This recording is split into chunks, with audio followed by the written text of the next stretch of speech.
बिस्मिल्लाहिर्रहमानिर्रहीम। अस्सलामु अलैकुम। ये मैं मास्क उतार दूँ फिर आपसे बात करता हूँ। एक खुशी की ख़बर थी तो मैंने कहा आप लोगों के साथ शेयर कर लूँ।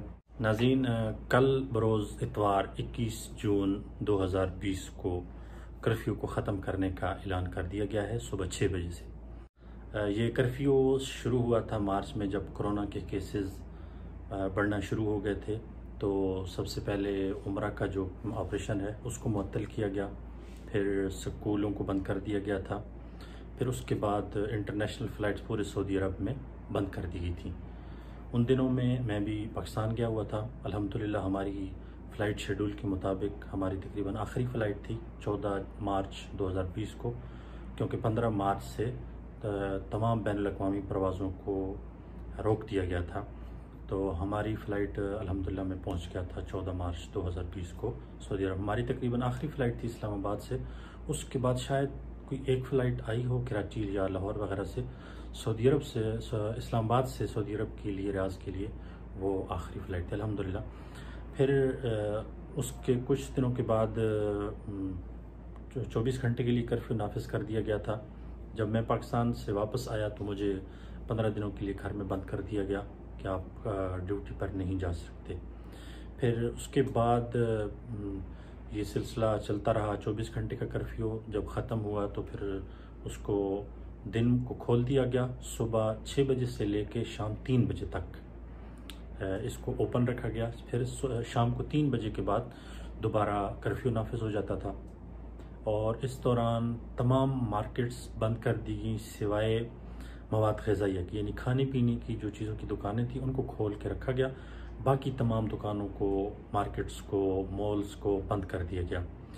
फिर ये सिलसिला चलता रहा। हमारी कंपनी वालों ने तो खैर ये एक परमिशन लेटर वज़ारत दाखिलिया से बनवा लिया था और बाकी लोगों ने भी, जिन्हों को काम पे जाना ज़रूरी था क्योंकि हमारा मवाद ग़िज़ाइया का काम था, तो हम जाते रहे और इस परमिशन लेटर को दिखाना होता था। हर जगह तफ्तीश लगी होती थी, बहुत ज़्यादा चेकिंग थी। तो हम लोग ये अपना परमिशन लेटर दिखाकर हम चले जाते थे काम पे और वापस आ जाते थे। और उसके बाद जब ये 24 घंटे का कर्फ्यू ख़त्म हुआ, फिर ये दिन को खोल दिया गया सुबह 6 से लेके शाम 3 बजे तक इसको ओपन रखा गया। उसके बाद फिर रमज़ान आ गया। रमज़ान में थोड़ी तब्दीली की गई। कर्फ्यू का जो दौरानिया है उसमें 9 बजे से लेके दिन को सुबह 9 बजे से लेके शाम 5 बजे तक ओपन रखा गया। फिर उसके बाद कर्फ्यू नाफिज हो जाता था। इस दौरान मसाजिद भी बंद कर दी गई सिवाय हरमैन के। मस्जिद नबवी और मस्जिदुल हराम सिर्फ खुली रहीं, वहाँ नमाजें होती रहीं, वो भी महदूद लोगों के साथ। जो इंतज़ामिया के लोग थे, इमाम जितने भी थे वो लोग और इंतज़ामिया के लोग, सिर्फ वही नमाज पढ़ते थे। उसके अलावा आम लोग के लिए दाखिला बंद था। और उसके अलावा सऊदी अरब में जितनी भी मसाजिद थीं उनको मुकम्मल तौर पर बंद कर दिया गया था। फिर रमज़ान के आखिर में ईद के दिनों में 4 दिनों के लिए फिर दोबारा मुकम्मल कर्फ्यू नाफिज कर दिया गया। 4 दिनों के इन 4 दिनों में, ईद के 4 दिनों के दौरान कोई बाहर नहीं जा सकता था, कोई पार्टी, कोई गैदरिंग नहीं हो सकती थी। फिर ईद के इन 4 दिनों के बाद कर्फ्यू में थोड़ी सी नरमी की गई। सुबह 6 बजे से लेके शाम 8 बजे तक कर्फ्यू को ख़त्म कर दिया गया। फिर शाम 8 बजे के बाद अगले दिन सुबह 6 बजे तक कर्फ्यू नाफिज हो जाता था। और इस दौरान फिर दुकानों को भी खोल दिया गया। तकरीबन सारी दुकानों को खोल दी गया सिवाय ये बार्बर शॉप, बाल काटने वालों की जो दुकानें, उसके अलावा ब्यूटी पार्लर्स ये बंद रहे और फिटनेस सेंटर, वर्जिश करने की जितनी भी जगह थी वो बंद गई और खेलने की जगह भी सारी बंद रखी गई। और फिर ये सिलसिला चलता रहा। फिर ईद के बाद जो मास्क है उसको ज़रूरी करार दे दिया गया। अगर आप मास्क के बग़ैर आप बाहर निकलेंगे तो आपको 1000 रियाल का जुर्माना किया जाता था। तो इस मास्क की का इस्तेमाल है उसको ज़रूरी करार दिया गया। और सोशल डिस्टेंस आपने हर दूसरे बंदे से 1 या 1.5 मीटर का फासला रखना, ये भी ज़रूरी था। इसके ऊपर भी जुर्माना था अगर आप इसकी खिलाफ वर्जी करते थे।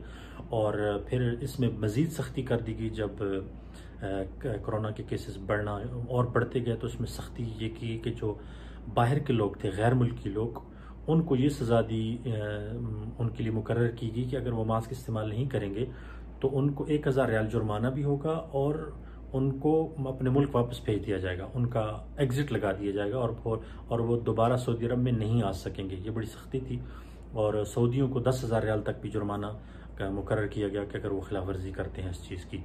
फिर उसके बाद ये सिलसिला चलता रहा और मसाजिद को ईद के बाद खोल दिया गया।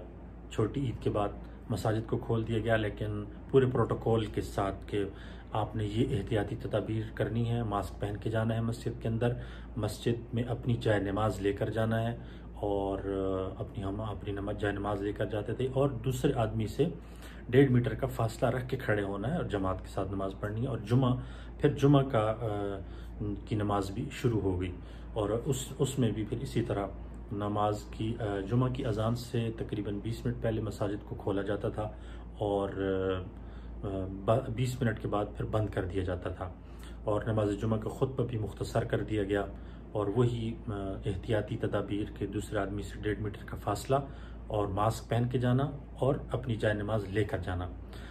आज अल्हम्दुलिल्लाह ये खबर आ चुकी है कि कल 21 जून 2020 सुबह 6 बजे से कर्फ्यू का मुकम्मल इख्तिताम कर दिया गया है, ख़त्म कर दिया गया है पूरे सऊदी अरब में। लेकिन उम्रा अभी तक बंद रहेगा और ज़ियारतें वो बंद रहेंगी। पहले ये था कि आप दूसरे शहरों में जा भी नहीं सकते थे, लेकिन ईद के बाद वो भी ख़त्म कर दिया गया कि आप दूसरे शहर में जा सकते हैं सिवाय मक्का के। अब मक्का में भी जा सकते हैं लेकिन उम्रा नहीं कर सकते आप। उसके अलावा इंटरनेशनल जो फ़्लाइट्स हैं वो भी अभी तक बंद रहेंगी। मास्क का इस्तेमाल अभी तक करना है और सोशल डिस्टेंस यानी दूसरे आदमी से जो फासला 2 मीटर 1 मीटर का फासला है वो भी रखना है। और कल 21 जून से बाकी तमाम जिन शॉप्स को बंद रखा गया था, barber shop, beauty parlours, fitness centre, उन तमाम मार्केट्स को, उन तमाम शॉप्स को भी कल से खोल दिया गया है। ये हज का अभी तक ऐलान नहीं हुआ। अल्लाह ताला से दुआ है कि ये वबा जल्द से जल्द ख़त्म हो और हज के बारे में जो ज़्यादा इम्कान ज़ाहिर किए जा रहे हैं कि सिर्फ सऊदी अरब के जो दाखिली लोग हैं उनको इजाज़त मिलेगी और दाखिली लोग भी वो जो नौजवान हैं, बूढ़े लोगों को या जो ख़वातीन बच्चों वाली हैं उनको इजाज़त नहीं होगी, यानी बच्चों के साथ आप नहीं जा सकेंगे। और बाहर से बहुत ही महदूद लोगों को शायद बुलाया जाए, लेकिन अभी तक ऐलान बाकी है। इंशाल्लाह जल्द उसका भी ऐलान हो जाएगा। और उम्रा तो वैसे बंद है, उम्रा तो यकीनन हज के बाद ही, हज की सीज़न के बाद ही शुरू होगा। अल्लाह ताला से दुआ है कि अल्लाह ताला हमें इस वबा से महफूज रखे और जल्द से जल्द इस वबा का ख़ात्मा हो और हम अपनी नॉर्मल ज़िंदगी की तरफ आ सकें। शुक्रिया। अस्सलामु अलैकुम।